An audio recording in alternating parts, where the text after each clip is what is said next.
President's Day.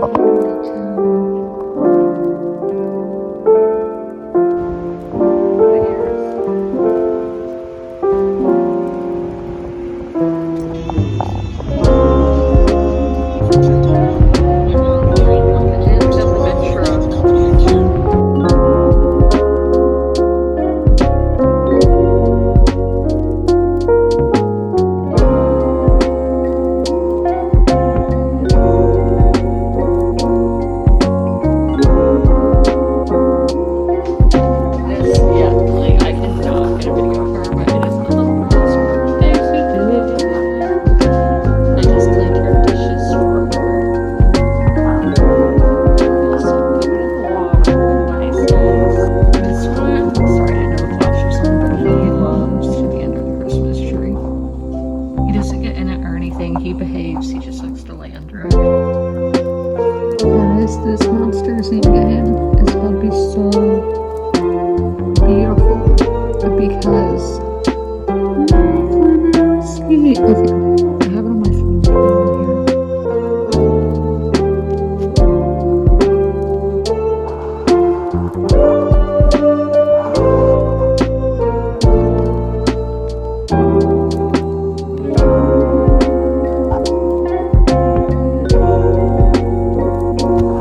right now being super weird, not letting me record, but I am home. I'm back in my bed because there were no droppings. There's no bodies. The no bodies has me paranoid, but I feel safe enough to sleep in my own bed.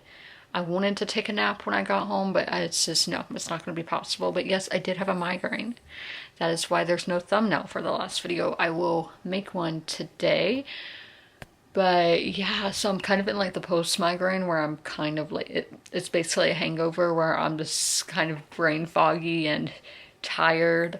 Yeah, but I feel like I'm not in pain anymore, which is really nice. So I did have to go on a 5-hour drive with a migraine. Fun. I had to stop at a Walgreens to get Tylenol, and I got a Diet Coke. And once I didn't feel nauseous anymore, I took those. Luckily, I did not throw up because when I was waiting in the elevator, I was so scared I was going to throw up, but I didn't. We were good. There's Fred. It is Bud's birthday today. Bud's not in here right now, but when she makes an appearance, I will try to vlog her because she's somebody who cannot sit still, but she's 4 years old. I am about to read In Blood Over Brighthaven, and then get lunch after that because I am hungry. I'm hungry. I just realized it's Monday and we didn't do like a weekly CBR. We'll do one tomorrow. Actually, we'll do one on Wednesday because that's when I vlog, because tomorrow's the sit down video of the week. But I finished the book. I left all my stuff over here. I need to get it. This is doing a review. I have all of this stuff. We're gonna be doing Call Pal. Gotta put the dust jacket back on, but I should say most of what's wrong with this book is a me problem and not a book problem. I will clarify as we go through all the points and everything. So sorry that I have to get everything sorted here, and sorry that I look kind of blue. I don't know why the lighting. I guess the computer screen behind me is the Bikini Bottom bundle. Sims and SpongeBob are doing a collab. Wow. Okay, we're going to talk about the characters first in Blood Over Brighthaven. That's what I'm reviewing right now. I know y'all can't really see the book. It's just, I usually have y'all angled the other way, but you can't see some of the Christmas lights with how we're sitting right now. So with the characters, I like these characters in theory, but since this is where we're going into a me problem, I had so much emotion on my plate this week that I couldn't really connect with them emotionally, that I couldn't form that connection, so I didn't feel an emotional connection to them, so therefore I didn't really care what was happening to them, which is bad when you're reading a book when you don't care what's happening. But I do think they are very intriguing characters and they are layered and their stories make sense. I do wish we would have got more of a, I don't necessarily know if I want it to be first person, but I wish we would have got more from Thomild's perspective, more of his inner thoughts. So with that, we're gonna give the characters a 3. Atmosphere, I did like this setting and I liked imagining it. I think it's kind of like a 1950s, almost steampunk, like steampunk. I'm kind of hesitant to use that word, but the Capitol in the Hunger Games is kind of what I imagined. So again, I'm gonna give a 3 for the atmosphere because it didn't do a whole lot for me, and with the world building I was just very overwhelmed, but I think it was, again, just taking up so much information that I was just feeling flooded. Sorry, my glasses are kind of reflecting the ring light. Yeah, so writing,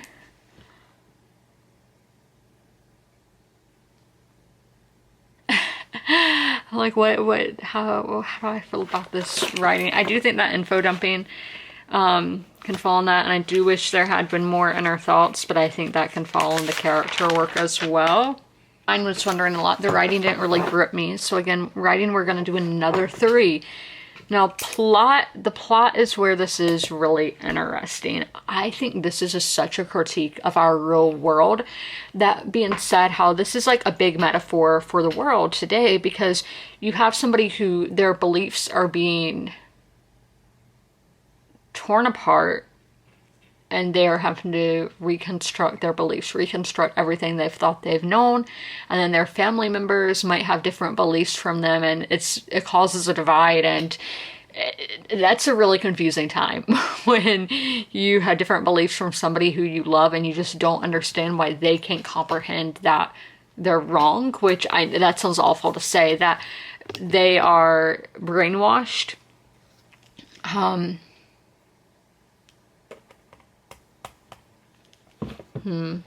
Sorry, I have my notes over here. So I mean, plot, yeah, I am gonna give plot a 4, but as I was saying, how you're breaking free from sin and having to reconstruct those beliefs, and I think that a lot of this is what we need today. Not necessarily saying in a violent way or anything like that, but I'm just saying that I think a lot of people can relate to this, and I love when fantasy, sci-fi, those things that take place outside of our world can put real world thoughts, feelings, emotions, experiences into a fantastical or scientific setting. I think that's really awesome when a writer can do that. So intrigue is a 2 because, again, as I told y'all, I just wasn't connected. I didn't really care what happened, and I will say it was predictable. I predicted a lot of what would happen, but that didn't ruin my reading experience. I'm just like, okay, I was right. Logic, again, a 3 because I do think it made sense. I do think this story made sense. Everything made sense. The characters, their character arcs made sense. And then enjoyment was a 2 because it just didn't do a whole lot for me, but I do think it's a personal problem for me and that it's not a book problem. So we are going to do the math here to see where all this ends up rating. Okay, so that's 9 plus 6 plus 5. It's 20 divided by 7.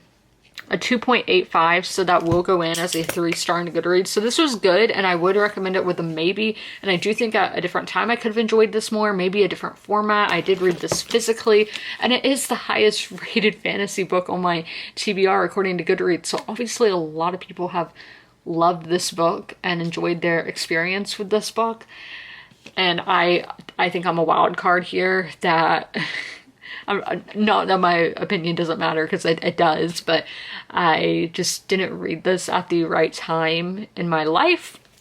If I read this, like, I really honestly think if I read this, say August or September, I would have enjoyed it a whole lot more, because this is showing how I want to make note of this actually, hidden history, especially in regards to women. Like The Chalice and the Blade by Ryan Eisler, I talk about all the time. Misbehaving at the Crossroads by Honoré Fannin Jeffers. It's like deconstructing everything that you know and then reconstructing of what is legit, what is real. It's really empowering, and that kind of experience happens in this book. Sorry, I'm taking more notes. Deconstructing, and then that leads to reconstructing. So yes, 3-star read. It's good. If any of it sounds intriguing, here you go. Recommend it. Oh gosh, it started recording before I meant to. But I got to over a quarter of the way into Kiss Her Once for Me, so I am going to go over my thoughts. I'm aware that you can't see the book. I'm sorry about that. I'm still getting used to filming at home because, you know, it's been so long. Okay, here are my notes. They were under my phone, so I couldn't find them. My first note is, at first I wasn't really sure about Ellie. She's definitely a glass half empty kind of person, and I keep telling y'all about how I'm a glass half full, and I hate, okay, when you barely know somebody and they just give you all their trauma right off the bat, and I know they're not doing it, they're not thinking about what they're doing, but like, even like, you'll just be friends with somebody on Facebook and every post is about how miserable their life is, and I'm like, this isn't doing anything. Sure, you're getting to vent, but you need to be taking steps to make this situation better. And the Ellie is that kind of person where I'm just like, oh my gosh, I don't want to be constantly reading every single chapter going in circles about how your life sucks. We get it. It sucks. You're in a bad spot at the moment. And that was just annoying for me to read. I don't like to see people having a pity party for themselves, even though like they have a right to do that, because like it is a really terrible situation that she's in. Like, she has kind of an estranged relationship with her mom. Her parents, you know, are divorced, and she has lost her dream job. Her rent is very high. So like, yeah, life is bad at the moment, but I don't need that every single chapter. But the descriptions of social anxiety in this book are so good. And when I've just been dealing with, really, I think she has generalized anxiety disorder is what I think it said. And just as somebody who's been going through that lately, it's so refreshing to read. So here are some quotes that I have. I could say yes, could agree to hang out with Ari and her Portland hipster friends later, but then later will invariably arrive, and I will invariably, I don't think that's how you say that word, have a terrible stomach ache at the thought of leaving my apartment to go somewhere new. I will agonize over how to get out of the plans until I finally send a text with some half-assed excuse Ari will see right through. And then another paragraph, consumed by guilt over both my deception and my cowardice. And then my social anxiety isn't about a fear that people will be mean to me. It's a far more nuanced kind of mindfuckery, a deep-seated conviction that every social interaction is a test I'm predetermined to fail. Maybe next time I murmur, like, so true. And then this one, I'm not quirky. I have generalized anxiety disorder, and trust me, there is nothing cute about it. Unless you find chronic gastrointestinal distress, anxious vomiting, and shutting down at the first sign of conflict cute. Just so relatable, and I am I feel like it's bad to say I'm loving the depiction of anxiety in this book, but it's just so realistic, and that representation is fantastic. There's a ton of representation throughout this book for different genders, LGBT people, you know, there's all people with all different kinds of sexualities. There's Korean American characters. So there's just a lot of different diversity here, and I do think that's fantastic because it's great when you can find something that you can relate to in a character. So that was my next note, is relatable, but too much complaining. Yeah, so I think y'all got the gist of that. And so I read y'all the description of this book. So our main character of Ellie, she had a one-night stand with Jack. And then they don't see each other, you know, like, this, as I said, it's a one-night stand. They don't see each other again. Then Ellie gets in a relationship, a fake dating relationship, marriage of convenience relationship with Andrew, who is Jack's brother. Now, Ellie has no idea that Andrew is Jack's brother. Jack has like no social media presence, so Andrew doesn't post her on social media, nowhere to be seen. So she has no idea about this connection between these two people.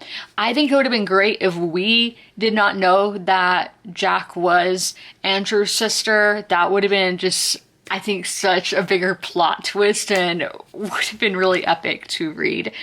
But I do think there is something going on between Andrew and Dylan.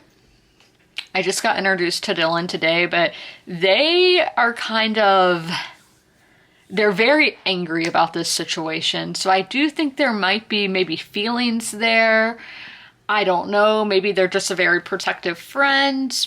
We will have to see where it goes. But that is the vlog for the day. Y'all finally got an update on Kiss Her Once for me. Finally got to the 25% mark, a little over that. I'm at 27%.